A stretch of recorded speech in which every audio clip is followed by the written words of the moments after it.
Lengo mabaraza haya kazi yake kubwa ni kuchapuza maendeleo kwenye ngazi za jamii. Ni kuhamasisha maendeleo kwenye ngazi za jamii. Kwa sababu serikali itafanya haya makubwa, lakini yale ya ngazi za jamii ni halmashauri na mabaraza katika utendaji. Kwa hiyo uwepo wetu hapa sote kwa pamoja tunatakiwa tusaidie serikali kwenye kuchapuza maendeleo ya jamii, kwenye kutatua changamoto za jamii, kwenye kuielekeza serikali na kuionyesha kwamba huko kwenye jamii sisi tunataka tufanye hivi, serikali ituachie hivi tufanye, serikali itafanya. Lakini pia kwenye kuchapuza mapato ya serikali kupitia ngazi za chini. Na ndio maana zipo baadhi ya kodi tumeachiwa sisi, au sio? Zipo kodi tumeachiwa huko halmashauri. Hazikusanyi hizo na TRA wala ZRA. Zinakusanywa na sisi huko. Kwa hivyo nafasi yetu kwenye utendaji ni nafasi kubwa na adhimu sana kwenye serikali. Na ndio maana serikali imekuwa ikifanya wakati mwingine, kwa mfano nyuma hapa tulikuwa na mfumo wa ugatuzi. Serikali inasema acha tupeleke ugatuzi kwenye halmashauri na mabaraza haya na manispaa. Je, atafanya kazi ili tuendane kama ambavyo wenzetu wanafanya kule bara? Kwa sababu mfumo uko nchi nzima, Tanzania nzima. Huu mfumo wa mabaraza ya madiwani huko Tanzania nzima. Kwa hivyo serikali inakuwa inaangalia kwa kiasi gani mabaraza haya yawe na ufanisi. Mheshimiwa Dkt. Mwinyi alipokuja ugatuzi ulikuwa lakini kutokana na sababu mbalimbali akasema hebu ugatuzi tu, hizi taasisi tuziache, wizara ya elimu fanye kwake, kilimo kwake, tuache mabaraza kama mabaraza na halmashauri kama halmashauri na manispaa kama manispaa, zibaki na kazi moja kubwa ya usafi wa miji na ukusanyaji wa mapato madogo, lakini pia kuimarisha huduma za jamii. Nadhani hizo ndio kazi zetu. Na hata tulipozungumza hapa, sisi tunasimamia masoko. Je, wajasiriamali wanasemaje? Kwa hivyo sisi tuko huku chini. Kwa hivyo mimi kwa nafasi yangu tangu kuja ndani ya wilaya hii ya Micheweni, nimeona yapo mambo tunayafanya vizuri. Alhamdulillah, nimeona hapa kidogo, najua mtakwenda kwenye masuala ya mapato na matumizi, kuna maeneo tunafanya vizuri, tunapindukia yale makadirio. Tuna zaidi ya 100%. Sasa ikiwa hivi, Mheshimiwa Rais anajua, viongozi wetu wengine wanajua, na hii ndio progressive. Tunatakiwa tujitutumue. Mapato yetu bado dogo. Mheshimiwa akashauliza huko, mbona haziendi au zinakwenda lakini bado sijaridhika?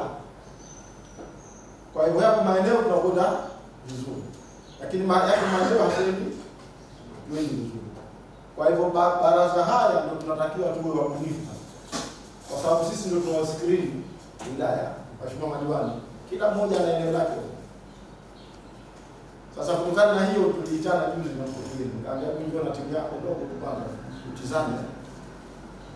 Kutokana na hiyo tujitutumue Mheshimiwa kwa kweli kwenye ukusanyaji wa mapato, kwa sababu huku chini tumeachiwa sisi. Utekelezaji wa haya mambo huku chini tumeachiwa sisi huku, na baraza hili ndio ambalo linaona linakundi linatekeleza. Lakini pia kwa sababu nafasi zetu miongoni mwetu ni wanasiasa, au sio? Tunataka kuna kuombea kesho kutwa, au kuna mtu kumtaki tena udani?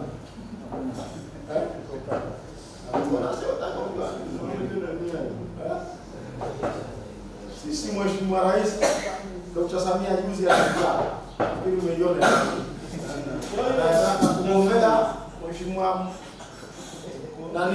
mkuu wa mkoa, mkuu wa wilaya aseme mapema. Sisi tushachapa. Kwa hivyo wanataka kuingia aseme. Kwa hivyo nyinyi waheshimiwa bado najua na kurumu sijui. Kama kuna anayetaka wasitaka, lakini sisi ndio injili. Sisi ndio wanasiasa. Nyinyi mnapaswa mcheze kote, mcheze kwenye siasa, lakini mcheze kwenye uchumi. Wakati mwingine ukicheza kwenye uchumi ndio unacheza kwenye siasa. Mambo madogo haya, sisi vikali hata sisi kuna nini, kuna chekeja, kuna tutu hivi, natakiwa na sisi tuonekane. Una mpira wa maji kidogo, sawa? Na wewe unaona lazima usije huku tuonekane, lakini kwenye kukusanya mapato pia tuonekane. Juzi wakati tulikuwa na mkurugenzi na wale wengine, kuna vyanzo tulivifikiria, kwa tunaulizana hivi tushafanya kazi, tushakwenda hapa. Miongoni mwa majukumu yetu makubwa ni usafi. Tunasema tuna mahoteli kule utalii. Wengine wanasema wanakusanya wenyewe, basi kazi yao.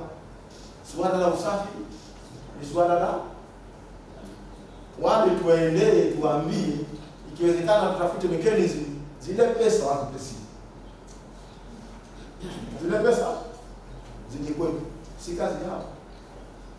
Ni vitu vimegawanyika. Kwenye sekta ya utalii, aliye na hoteli kubwa kama wawekezaji wote kule, hapaswi yeye ndio ana hoteli, lakini yeye ndio anawasafirisha wageni. Yeye ndio anafanya tour.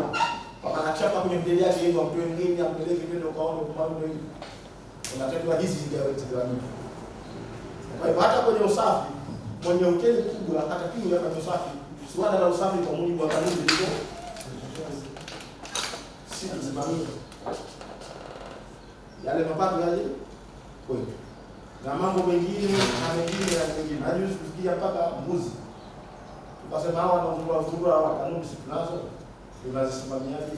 Tusimamie pale ndio tunaongeza mapato. Wewe ufahamu kwamba ili kuhakikisha kwamba kazi zako zinaendelea kuwa rahisi na unatimiza malengo yako ambayo unakuja kumsaidia Mheshimiwa Rais, basi hakikisha kwamba Mheshimiwa madiwani na wao ni viongozi ndani ya wilaya ya Micheweni na wana haki na wana wajibu wa kuwajibika kama viongozi wa wilaya ndani ya wilaya.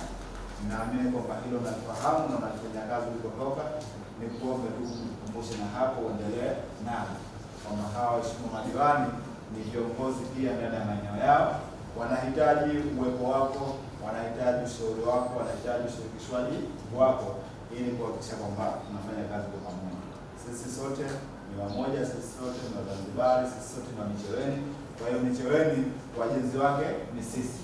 Kwa hiyo tukuombe pamoja na ofisi yako ili uchukue na ufanye kazi na uwe nalo. Tuna imani kwamba ofisi yako inafanya kazi na kila kitu kinakuja au kinaanzia wilaya. Maanake ndani ya wilaya, ofisi ya mkuu wa wilaya maanake ndio serikali ndio serikali. Kwa hiyo tuseme kwamba ofisi zote hizi zinakutegemea ofisi yako mkuu wa wilaya. Kwa hiyo pale ambapo utahitaji au pale ambapo kuna namna yoyote ya kusema kwamba hapa nahitaji kushirikiana na viongozi wenzangu ndani ya wilaya Micheweni, basi Mheshimiwa madiwani na wao wawe ni sehemu ya kipaumbele changu. Naomba niseme hili kwa nia njema kwa ajili ya kujenga urafiki, lakini kwa ajili ya kujenga umoja ndani ya kazi zetu. Kuna bei nyingine. Kwa hiyo jana walikuja wizara ya biashara kitengo kile, wakaniambia hawa tunafunga kambi sawa, kabisa askari wengi bora tufunge. Kwa hivyo yapo hayo tunatakiwa tuwasimamie kama sisi madiwani kwa nafasi. Mheshimiwa, tuna mambo mengi. Mimi nasema kwa kidogo pengine kidogo tuzungumzie haya, lakini mengine mkiandika ya kupanga pamoja. La wenzetu za biashara wadogo. Sisi wizara ya biashara tunashukuru sana, hasa kwa sababu tunazingatia kwamba sheria tulionayo ya leseni awali yake ilikuwa ni wizara ya biashara, na kwa sisi hii leseni tunafanya halmashauri. Sasa nilikuwa ninaomba kwamba endapo watafikia hatua kama hizo za kufunga yale maduka, basi ni vizuri na sisi ama akatutaarifu tukaelewa, ili tusikuwa na conflict kwamba sisi tunatoa leseni wao wafunge. Sasa wakishafunga twende sambamba, sio kwa washalifungia duka lakini sisi leseni yetu iko halali, tutatoa mzuko wa biashara. Tulikuwa naomba hivyo kufanya kama hicho, kwa maamuzi hayo halali na mazuri kwa maslahi ya nchi na jamii, basi watuarifu ili tuwaunge mkono. Lakini la pili, kuna jambo tulizungumza juzi mle ndani ofisi yako, lakini na wakati wa usitishaji wakati tunaandaa hizo ripoti tunazipitia, haijawasilishwa hapa, lakini tukagundua kile kitu ambacho tulikigusa kwamba ni kile swala zima la vyeti vya mazao. Tumeona tulikuwa special tulipoita kuangalia, tumekuta katika kota nzima hii ya miezi mitatu tumeuza karibu vyeti vitatu tu, hiyo ni wastani wa kila mwezi, na vyote ukiviangalia vinatokea sheria ya kodi. Kwa hiyo maeneo mengine yote ya sheria hizi hapa ndani ya miezi mitatu hatuchukua cheti cha mazao. Sasa inawezekana kwamba tunaangalia kama vitu vya mazao vina msimu wa karafuu, lakini hata hii miezi mingine yumkini ziko bidhaa ambazo zinasafirishwa. Kwa hiyo bidhaa ambazo tulikuwa tunakukumbusha ni vizuri basi masheha tuwatimize katika jambo hili, ili ndivyo hata kama kuna changamoto tulizoziona basi ni vizuri kuzirekebisha zile changamoto, lakini hii utaratibu kwa